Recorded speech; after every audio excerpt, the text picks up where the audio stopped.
తెలంగాణ రాష్ట్రంలో ప్రజా పాలనా కార్యక్రమం కొనసాగుతుంది. ఈవేళ రేపు దరఖాస్తు చేసుకోవడానికి సమయం ఉంది. 2 రోజులు మాత్రమే సమయం ఉండడంతో ప్రజలు భారీగా దరఖాస్తులు చేసుకునేందుకు ఆయా కేంద్రాలకు తరలి వెళ్లారు. ఇప్పటి వరకు సుమారు 50 లక్షలకు పైగా దరఖాస్తులు అందినట్లు తెలుస్తోంది. దరఖాస్తు చేసుకుంటున్న వారిలో అధికంగా రేషన్ కార్డు కోసమే ఉన్నట్లు తెలుస్తోంది. ఇక ఈ నెల 17 వరకు డేటా ఎంట్రీలను పూర్తి చేయాలని అధికారులకు సీఎస్ శాంతికుమారి ఆదేశించారు.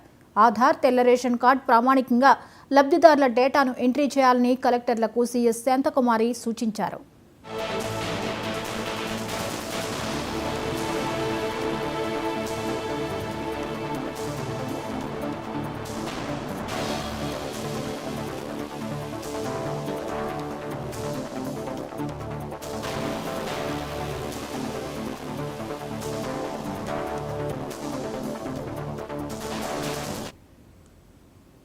ఈ అంశంపై మరిన్ని అప్డేట్స్ని మా ప్రతినిధి రమేష్ అందిస్తారు.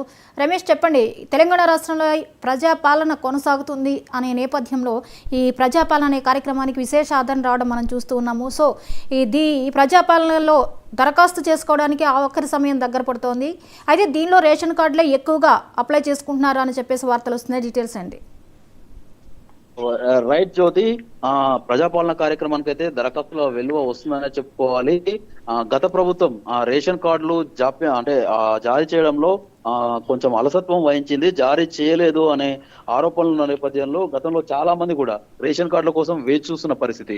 రేషన్ కార్డులో చాలా మంది కొత్త రేషన్ కార్డులు జారీ చేయకపోవడంతో గత ప్రభుత్వము అటు వెళ్ళైన యువతులు కావచ్చు, తమ ఇంటి నుంచి అంటే ఎవరైతే తమ తల్లి గారి ఇంటి నుంచి పేర్లను తీసుకోవడం, పాత రేషన్ కార్డు నుంచి కొత్తగా పెళ్ళైన జంటలు కూడా పాత యథావిధిగా ఎక్కడైతే పాత రేషన్ కార్డులో తమ పేర్లను కూడా తీసివేయకపోవడం. ఎందుకంటే అక్కడ నుంచి పేర్లు తీసివేస్తే కొత్త రేషన్ కార్డులు గత ప్రభుత్వం చాలా రోజులుగా ఇవ్వలేదు కనుక ఆ పేర్లు అయితే తీసేయలేదు. అయితే ఇప్పుడు ప్రభుత్వం మారిన తర్వాత రేషన్ కార్డులు కొత్త రేషన్ కార్డులో కూడా జారీ చేస్తామని చెప్పడంతో పెద్ద మొత్తంలో అటు కొత్తగా పెళ్ళైన జంటలు కావచ్చు, కొంతమంది పేర్లు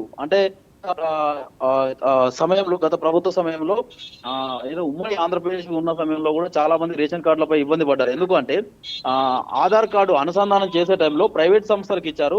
ఆ ప్రైవేట్ సంస్థల వాళ్ళు ఆధార్ కార్డు ఇప్పుడు ఒక వ్యక్తి ఆధార్ కార్డును సరిగా ఆ ఒక నెంబర్ తప్పు అయినా అక్కడ మిస్ మ్యాచ్ కావడంతో చాలా మంది పేర్లు అయితే రేషన్ కార్డు నుంచి ఎగిరిపోయాయి. చాలా మంది తమ పేర్లను తిరిగి తీసుకోండి అని చెప్పి దరఖాస్తులు పెట్టినప్పటికీ కూడా చాలా రోజుల నుంచి దరఖాస్తులు ఆ పేర్లు నమోదు కాలేదు.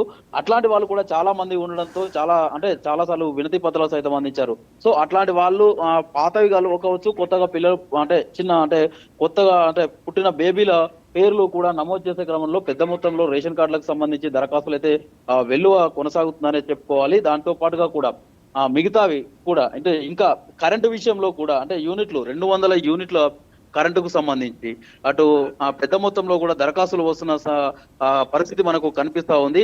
అయితే ఈ ప్రజాపాలనకు సంబంధించి చాలా చోట్ల కూడా అనేక ఆరోపణలు కూడా వస్తూ ఉన్నాయి. కొన్ని చోట్ల టెంట్లు సరిగా ఉండట్లేదు, కొన్ని చోట్ల నీళ్లు సరిగా ఉండట్లేదు అని చెప్పి ఆరోపణలు వస్తున్నాయి.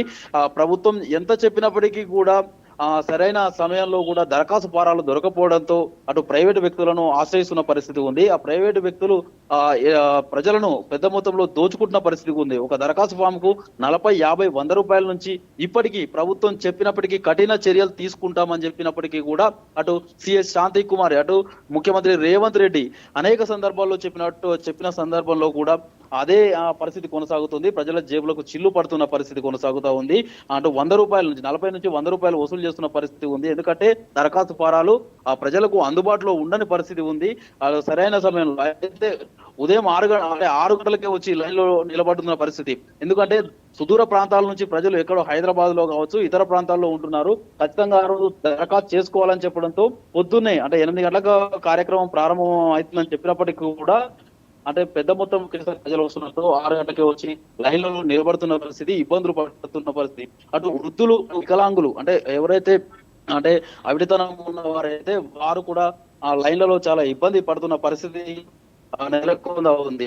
ప్రభుత్వం చర్యలు తీసుకోమని చెప్పి కూడా అనేక సందర్భాల్లో సిఎస్ శాంతిపురి కలెక్టర్లతో నిర్వహించినప్పటికీ కూడా ఇటువంటి వాటికి తప్పిదాలు అయితే కొనసాగుతూనే ఉన్నాయి. జ్యోతి, అయితే రమేష్, ఈవేళ రేపే చివరి రోజులు కాబట్టి ఇంకా రేపటితో ముగిసిపోనుంది కాబట్టి ఇక దరఖాస్తులు నమోదయ్యే వాటి సంఖ్య ఏ మేరకు ఉండొచ్చు ఈ 2 రోజుల్లోనూ? అంటే దరఖాస్తుల సంఖ్య పెద్ద మొత్తంలో అవకాశం ఉంది. అయితే గతంలో 2 రోజులు సెలవు అంటే 31 తారీఖు, 1 తారీఖు సెలవు వచ్చినప్పటికీ కూడా దరఖాస్తు పొడిగిస్తారు అని చెప్పి కూడా అందరూ అనుకున్నారు. కానీ ఆ ప్రభుత్వం ఎక్కడ కూడా దరఖాస్తు పొడిగించే పరిస్థితి లేదు అని చెప్పి కూడా ఇప్పటికైతే ప్రకటించింది. 6 తారీఖు వరకే తీసుకుంటామని చెప్పిన నేపథ్యంలో దరఖాస్తులు పెద్ద మొత్తంలో అంటే ఏ రోజుకు ఆ విలేజ్ ఒక విలేజ్ ఆ విలేజ్ కి వస్తున్నామని చెప్తుంది. ఏ రోజుకు ఆ రోజే వచ్చినప్పటికీ కూడా ఆ రోజుకు ఆ విలేజ్ కి వస్తున్నామని చెప్పినప్పుడు కూడా అందరూ ప్రజలు ఇదే లాస్ట్ డేట్ అనుకున్న భావిస్తుండడంతో పెద్ద మొత్తంలో దరఖాస్తులు వస్తున్నాయి. అయితే ప్రభుత్వం మాత్రం ఇది నిరంతర ప్రక్రియ ఖచ్చితంగా కొనసాగుతుంది అని చెప్పినప్పటికీ కూడా పెద్ద మొత్తంలో అంటే ఇటు సుదూర ప్రాంతాల నుంచి ఎక్కడెక్కడో దూర ప్రాంతాల్లో నివసిస్తున్న వారు కూడా అక్కడికి వెళ్ళి అమలులో దరఖాస్తులు చేస్తున్న పరిస్థితి ఉంది. Right, thank you Ramesh.